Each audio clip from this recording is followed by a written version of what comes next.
Hey guys, it's me Rahul, and today I'm going to show you how to download Google Chrome on your Windows 11 laptop or desktop.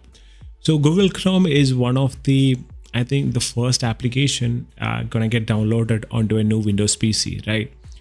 So in order to download Google Chrome, we have to use Microsoft Edge.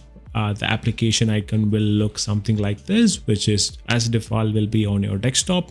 If it is not there, you can click on the start icon, and you can go to all apps and look for something called Microsoft Edge, and you'll be able to find it over here.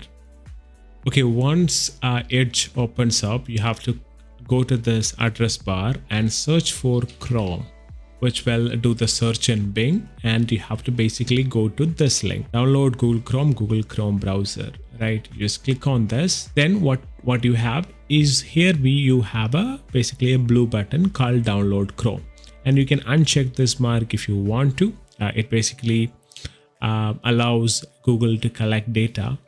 So you can uncheck that if you want to and click on download Chrome, which will download it onto your laptop or desktop. Then here on the download section, this will pop up.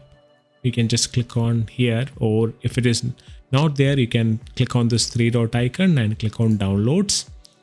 And here you will have it. Then you click on the show in folder option, which will show the recently downloaded file in the Windows Explorer. Then after that, you will have this file called Chrome Setup. Just double click on it to open it up. Then it will ask for basically an user account control. You click on yes. Then it will say a couple of messages like downloading, connecting to internet, and quickly it will just download the required files for Google Chrome. And you can wait maybe like 1 minute max depending on the speed of your internet, and it will say download complete, waiting to install, and it will automatically install as well.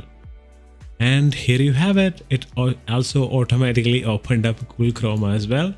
And here you have it. You will have basically a page called Make Chrome Your Own, and you can click on Get Started and basically set up your Chrome browser. So that's pretty much it. That's how you install Google Chrome on your Windows 11 laptop or desktop. That's been it. Bye bye.